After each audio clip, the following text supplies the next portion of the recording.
the support Iran got from its partners, especially the Russians and the Chinese. The Russians and the Chinese had a clear view of this conflict from the very beginning. Russia, of course, is now bogged down in Ukraine. Russia doesn't want to directly involved in this war, but Russia definitely didn't want the Iranian government to go down because the Russians knew that if that happens, that would be a major setback for Russian interests in this region because the fall of the Bashar al-Assad government itself is a setback for the Russians. So they don't want the Iranian government to go down. So that's one thing. So what the Russians did, I mean, it's now very evident that the Russians had shared highly advanced intel with the Iranians. And it is the Russian intel that the Iranians used to target the US bases. They carried out very sophisticated, pinpointed attacks on American bases across the region. And they had caused immense destruction. For example, American media itself, New York Times said that 13 American bases in the region are now, they can't even host American military men. And Wall Street Journal had a story saying that how the Fifth Fleet headquarters in Bahrain was devastated. So they clearly got intelligence assistance from the Russians. And the Chinese on the other side, see, the Chinese had two approaches towards this war. One is definitely the closure of the Strait of Hormuz was an economic challenge for the Chinese. They didn't want the Strait of Hormuz to remain closed forever. But at the same time, the Chinese also did not want the Iranian government to go down. And the Chinese saw that, I mean, there's this old saying, right? When your enemy makes a mistake, just keep quiet. When the Americans, they started the war, the Chinese knew that this war is going to be disastrous and they stood on the margins. They supported Iran at the UN and on global forum. And Netanyahu apparently said in one of his conversations that the Chinese had supplied some goods, we don't know what. And the Chinese had also shared intelligence with the Iranians. And the Turks had also helped the Iranians. So they got this support. And why? Why? Because I think mainly if you talk about Russia and China, they had a clear perspective because the Chinese also thought that Iran is supposed to play a major role in China's push for a larger Eurasian landmass in this region. That involves Central Asia, that involves West Asia. And that's where China wants to build its connectivity projects. Iran is part of that. And China is also a country like us, like India, which is heavily dependent on exports to meet our energy requirements. And Iran is a potential source. And that's also one of the reasons that the Chinese never want to break their ties with the Russians, despite all the pressure from the Americans. And Iran is an untapped source for natural gas, for minerals, for crude oil. So once the sanctions are lifted, Iran would be open and the Chinese would benefit from them. And that would help the Chinese diversify their sources in a much better way. So the Chinese also did not want the Iranian government to go down. So they had this clear view and they stood by that position, the Chinese and the Russians. And the Americans on the other way, from the very beginning, I would say that the Americans were misfiring because you look at American policy towards West Asia in the past, even for the grave mistakes such as the Iraq war, the Americans managed to mobilize support among the Europeans. For example, we used to joke that the Americans will never do anything unilaterally because whatever they do, Europe will support them. But in this war, it's interesting that the Europeans didn't support them. Why?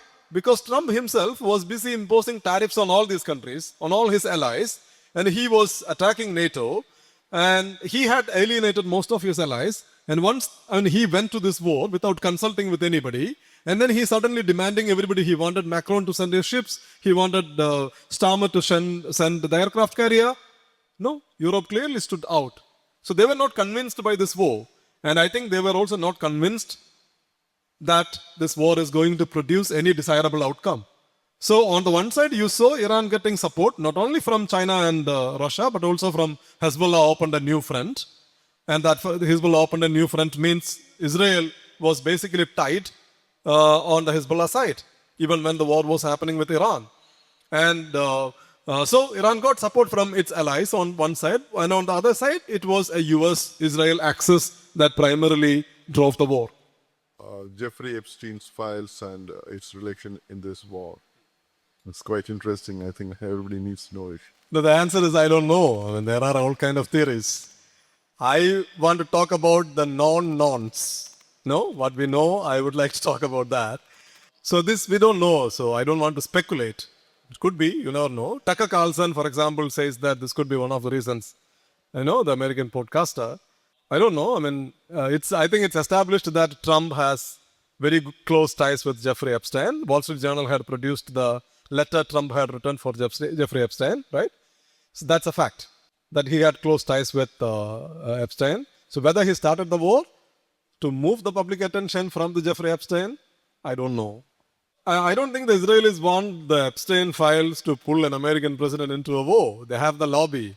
And the lobby is extremely powerful in the United States. You can see how the lobby is operating, right? In the media, in universities, as political donations, in the Capitol. And look at people like Lara Loomer and Mark Levin. Look at their Twitter handles. Even now, they are behaving like Netanyahu's spokespeople. And nobody is questioning them. And look at the kind of discussions you see in mainstream media, in the Atlantic Monthly, for example, in many American media organizations. So the lobby is very powerful, and the Israel lobby, especially AIPAC, they know how to exert their influence on the American presidents and then lure them into conflicts. And this is what Netanyahu also did. And some American presidents push back, but Trump was, I think, foolish enough just to walk into the trap. The October 7 Hamas attacks. So it is quite evident that Iran instigated the attack by Hamas on Israel. But why would Israel do? Because it proved that in time, it led on to a direct attack on Iran as well. Because there was always a Cold War going on between the Sunni and Shia regions. That is, the Saudi was the leader of the Sunnis and Iran was the leader of the Shias. So there was always a rivalry between Iran and Saudi. So if Saudi was signing a deal with Israel, then why did they have to use Hamas to disrupt the deal? First question is this. Second question is, why would Iran go back on their nuclear deal? Because right now the region is unipolar, but if it becomes nuclear, it is a bipolar deal. And it is also acting as a nuclear deterrent. Because we can draw two parallels from the current geopolitical scenario, the Ukraine war as well as the Operation Sindoor. India didn't go for a full-blown war because Pakistan is a nuclear country. On the other hand, Ukraine is not having nuclear weapons, so Russia is continuing the war. So for the long-term stability of Iran, wouldn't it make more sense to become a nuclear weapon? And the third question is, what can India do right now for the present and for the future? Because on one side, Iran is a good ally of India. India needs the oil and the energy supplies from Iran. But on the other hand, India also has to keep US and Israel as good partners, because we need the weapons, we need the technology, we need the economic assistance from these two Western factions. So yeah, I would like to know your insights into these three questions, sir. Yeah, to answer the first question, I wouldn't say that the Iranians directed or instigated Hamas to carry out the October 7 attack. Iran supports Hamas. That's a fact. Iran supports Hezbollah. But I don't know how much the Iranians were involved in the planning, execution, and attacks, everything Hamas did on October 7. To answer the second question, why? It's an interesting question.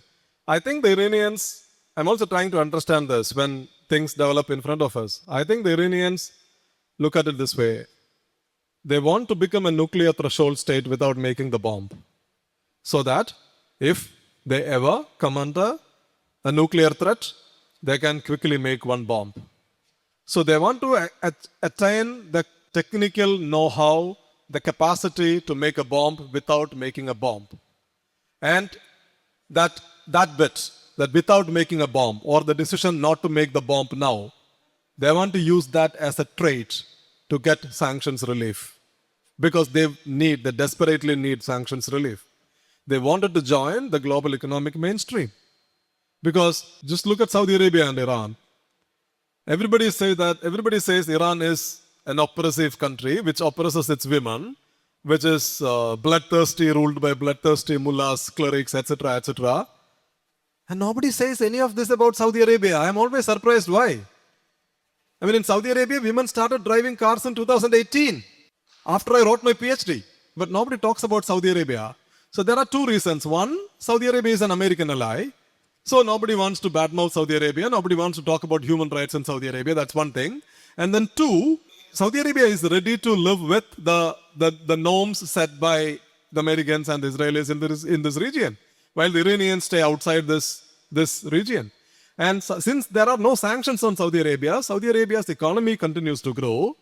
There are investments in Saudi Arabia, and it can, in one way or the other, it can address the economic needs of its people. So the economic question is more or less addressed in the kingdom, but in Iran, the economic question is not addressed because the country is under heavy sanctions. There is always hyperinflation in Iran. There are no employment opportunities. The economy is not growing. People do not have cash. So the economic discontent on the one side and social discontent on the other side, this combo has turned out to be deadly for the Iranians. They want to break that. They want to address the economic problems. And if they want to address the economic problems, the sanctions should go. And for the sanctions should go, they need to make some concessions. I think that's why they are not making the bomb. But if the war continues, the Iranians themselves have said this. Khamenei had issued a fatwa against the bomb. Khamenei is now dead.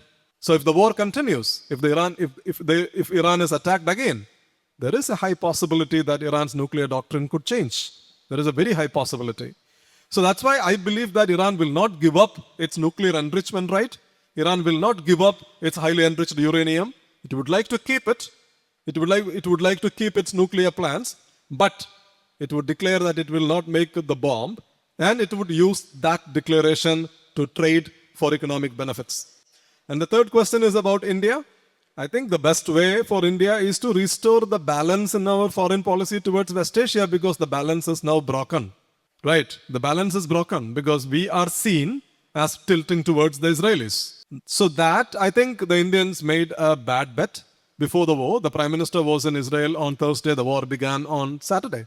Iran has been an important partner for India. And interestingly, Iran is the only country back in the 1990s that supported India's Kashmir policy in the OIC. Nobody else.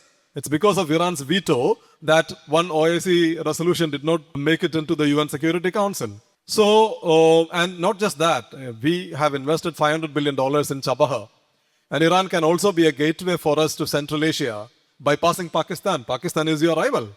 So Iran offers an alternative route to Afghanistan, to Central Asia. And Iran is also part of your North-South transport corridor, which offers you another route bypassing, let's say, the Suez Canal. You will get direct access to Russia and then to Northern Europe.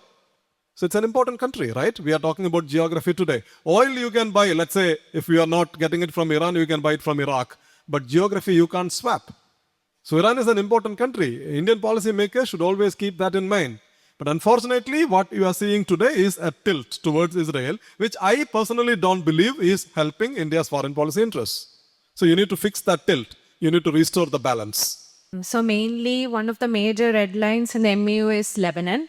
How is the Lebanese president in the overall negotiations? Because till now they have already signed 2 ceasefires, and in the first ceasefire, the president has claimed that Iran has no right in its sovereignty or territorial integrity. And by the time of the second ceasefire signing, he appears to be out of the total picture. So can you highlight on that? How did Pakistan came up to the role as a mediator between US and Iran? And finally, one of the major thing as part of the MOU is Israel has to withdraw from the occupied Lebanese territory. So if at all Israel withdraw from Lebanon, what kind of a guarantee does the MOU provide to Israel that the Hezbollah or any of the Iranian proxies won't attack them again in the future? So the MOU doesn't say that Israel has to withdraw from southern Lebanon. MOU calls for, but MOU is, if you read the first opening clause of the MOU, it's crafted brilliantly because the Iranians know that the Americans will never accept their demand that Israel has to withdraw from southern Lebanon. So the Iranians pushed for a regional ceasefire.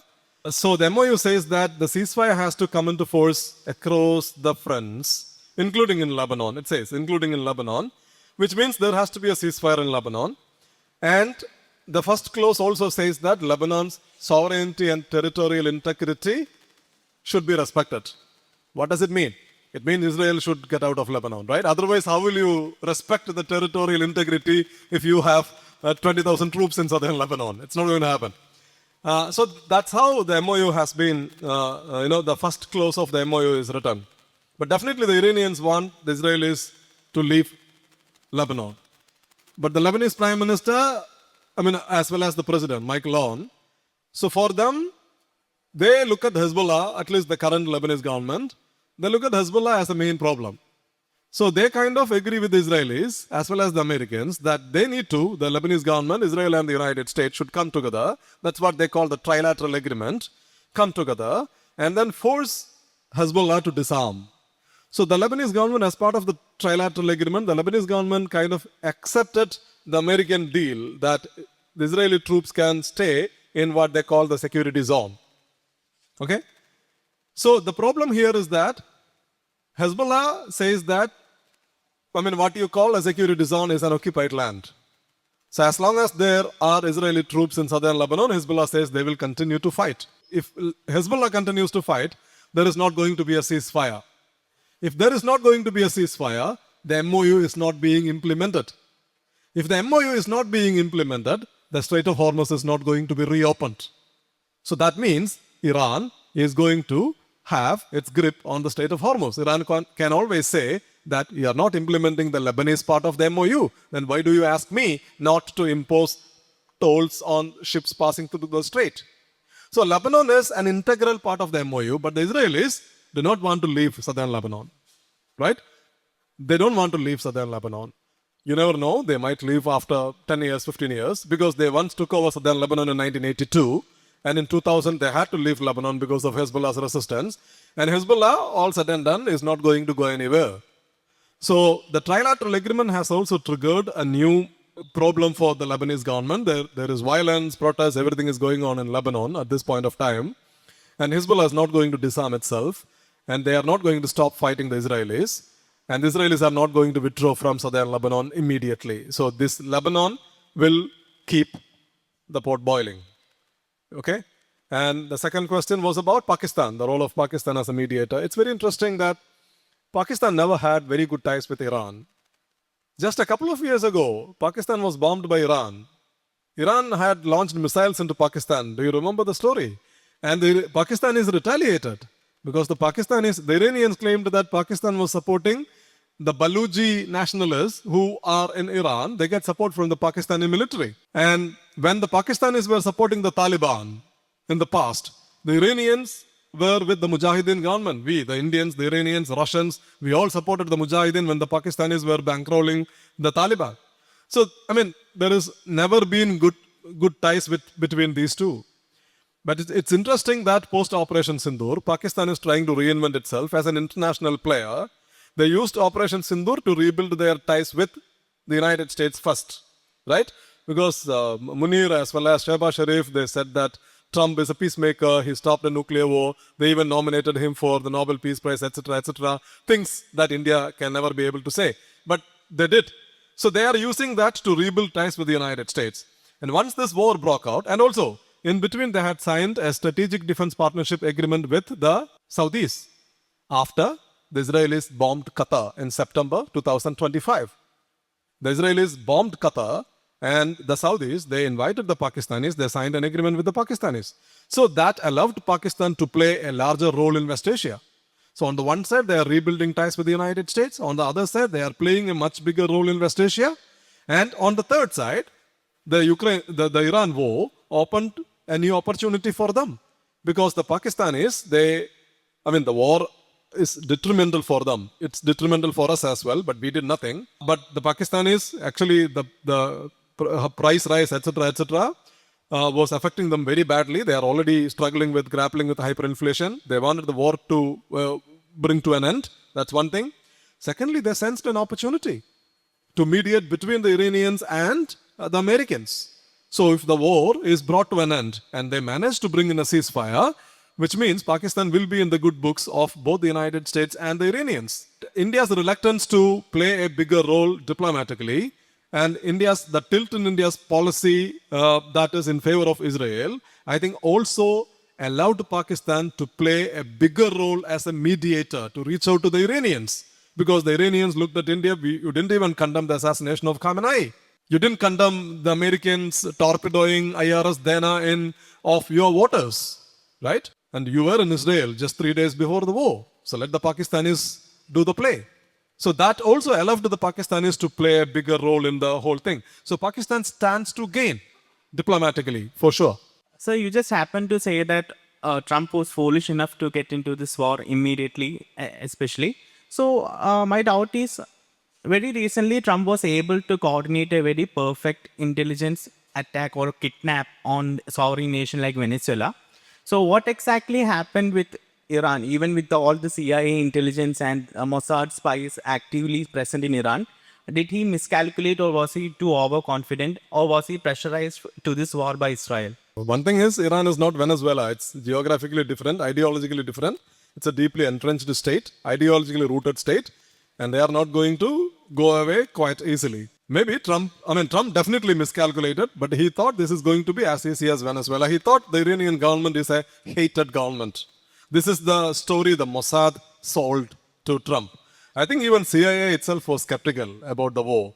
So you have now reports in New York Times where America's top military officer warned Trump that the war is not going to produce any desirable outcome. He still bought the Mossad theory that this is going to bring in regime change. So yeah, Venezuela was different. Venezuela, he went in, he kidnapped the president, and then he got the vice president anointed as the new president, and the vice president is now ready to cooperate with him for everything. Delcy Rodriguez. Iran is different. The government didn't fall. That's what I said. The first goal of the Iranians was to preserve the government. One Khamenei is gone, another Khamenei came. And now they have a supreme leader. They have the same Islamic Republic, right? So Trump, yes, terribly miscalculated. He underestimated the Iranian response. He completely failed to comprehend the Iranian strategy. He thought that, okay, the Iranians might launch some missiles at the Israelis, but the Iranians practically fought a regional war. To understand this, now that everything has happened, we think that it was quite natural the way the Iranians responded. Just to put it in the Russian-Ukraine context, the war has been going on for the last 4 years. Putin never attacked any NATO country. Putin never attacked any American bases in the region. His war stayed focused on Ukraine, right? He never allowed the war to go beyond the boundaries of Ukraine, despite the fact that the entire NATO machinery is supporting this war against Russia. Iran, on day one of the war, started attacking Bahrain. So their response was exactly opposite. They wanted to regionalize the war. They didn't want the war to be focused only on Iran or only on Israel. So this is where I think the Iranians took the Americans by surprise. And definitely he miscalculated. It's about Israel. So how are they able to bankroll so many wars at so many different fronts, at Lebanon, at Gaza, at one with Iran? And what do you think is the future of that country going to be now that the refugees have become the invaders? And I think almost entirely across the world, even in the United States, people's opinion have turned against Israel a lot. Before the war in Gaza, there used to be some sympathy for Israel, but I think a lot of people across the world now do not have that sympathy or do not share that feeling anymore. Your comments on this? Thank you. Many people hate me for saying this. I think Israel faces a bleak future. Contrary to the wisdom of many people in India, they believe that Israel is doing a fantastic job in fighting all these wars. I think Israel is in a hole and they are digging deeper. They are in trouble. They are not realizing it at this point of time. They think they have the military power, they have the support of the United States, and they can do whatever they want to do. But they are not winning any wars. It's not 1967 anymore. 1967, they defeated the Egyptians, the Jordanians, and the Syrians in 6 days. Look at the wars the Israelis are fighting today. In Gaza, they bombed Gaza for more than 2 years. They killed 70,000 people. And Hamas is still there in Gaza, controlling 45% of Gaza. They've been fighting Hezbollah forever. When they bombed Lebanon in 1982, at that time, Israeli Prime Minister Menachem Begin said that the war will bring in 40 years of peace. And the war actually led to the rise of Hezbollah. And they had to leave Lebanon, and then they have to go back in again to fight Hezbollah. And Hezbollah is also not going to go anywhere. Hezbollah is going to be there in Lebanon, whatever they do. And in Iran, they went to Iran because they thought that the fall of the Assad government in Syria provided a great strategic opportunity for them so that they can go and pull down the Iranian government. It backfired massively. So they lost the Abraham Accords momentum now. The Palestine issue is back on the forefront now Of course, they are not facing any major international pressure, but still, they wanted to push the Palestine issue to the margins of West Asia. But October 7 brought the Palestine issue back to the fore of West Asia. So Iran is going to be there, Hezbollah is going to be there, a more powerful Iran is going to be there, Hamas is going to stay there, the Palestine issue remains unresolved, and there are cracks in the relationship between the Israelis and the United States. Because if you look at the US politics, opposition towards Israel from the left flank of US politics has always been there. But now, the opposition is coming from the right flank of the American politics. Tucker Carlson is not a left-winger, right? Marjorie Greene Taylor is not a left-winger. They are right-wingers. They are die-hard conservative right-wingers. And they have all turned against the war. Tucker Carlson calls it a genocide.